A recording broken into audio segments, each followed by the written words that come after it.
जी हां, ये सत्य घटना सन 1980 की है।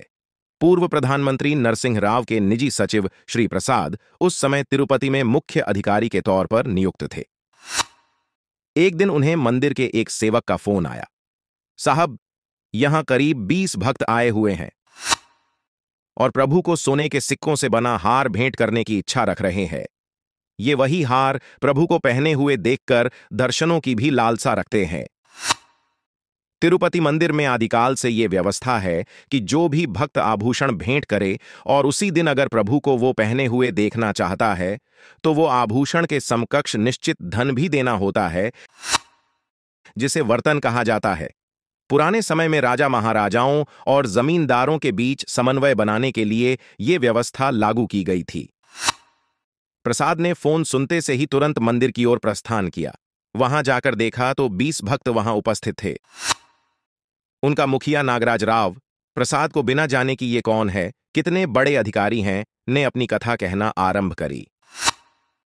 मैं चिकमंगलूर जिला कर्नाटक के निवासी हूं और विगत 20 वर्षों से अध्यापक का कार्य करता हूं। आज से 16 साल पहले स्वप्न में मुझे श्री बालाजी ने दर्शन दिए और कहा कि मेरे लिए 108 स्वर्ण के सिक्कों वाला हर बनवाओ। सुबह जब उठा तो घर पर तिरुमला से दर्शन करके आए हुए कुछ भक्त घर आए और उन्होंने लड्डू प्रसाद दिया। मुझे मेरे स्वप्न की याद आई, परंतु मैंने ध्यान नहीं दिया। उसी रात फिर मुझे स्वप्न में भगवान दिखे और हार बनवाने का आदेश दिया। अगले दिन सबसे पहले मैंने पूरे परिवार को यह स्वप्न कह सुनाया। हम इतने गरीब थे कि 108 स्वर्ण के सिक्के तो क्या एक चांदी का सिक्का भी नहीं खरीद सकते थे।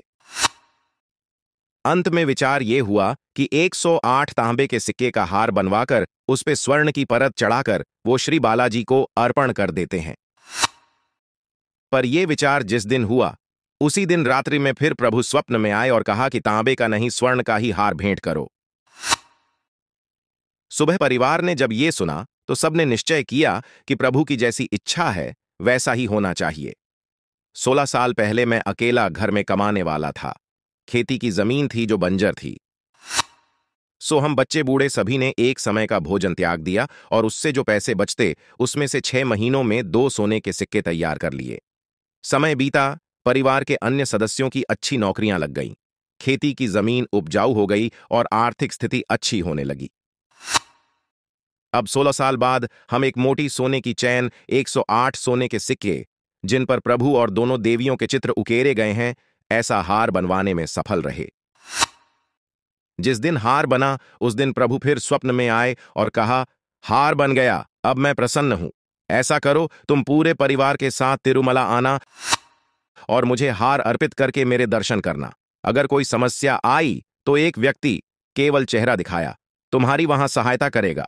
ऐसा कहकर नागराज राव चुप हो गए, पर अचानक प्रसाद को देखकर बोले, अरे तुम ही तो हो जिसके बारे में प्रभु ने कहा था कि यह सहायता करेगा तुम्हारी हर अवस्था में। प्रसाद मौन। भावातिरेक में उनके आंसू निकल आए। फिर मन में कई प्रश्न उभरने लगे। इनको नियम विरुद्ध कैसे तत्काल हार भेंट किए हुए प्रभु के दर्शन करवा सकता हूं? वर्तन की राशि करीब 2 लाख है।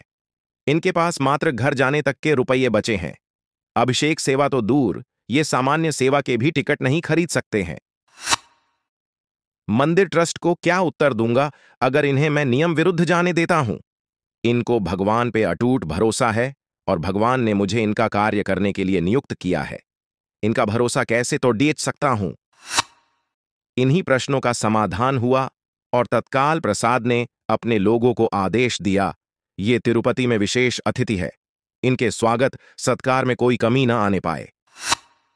अगले दिन सुबह शुक्रवार को सभी 20 भक्तों को अभिषेक दर्शन करवाए गए और उसके बाद प्रभु को वहीं 108 सोने के सिक्कों वाला हार पहनाया गया। परिवार के नेत्रों में प्रेमाश्रु और मुख पर गोविंदा गोविंदा नाम। आखिर 16 साल की तपस्या के बाद ऐसे दर्शन मिले थे।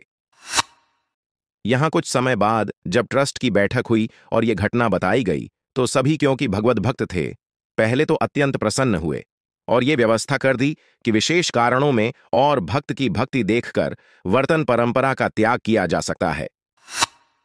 आप जब हृदय से निराश हो, जब सब ओर से हार गए हों, तो केवल नेत्र बंद करके मन में गोविंदा ये नाम स्मरण करें। प्रभु किसी का भी रूप बनाकर सहायता करने अवश्य आते हैं।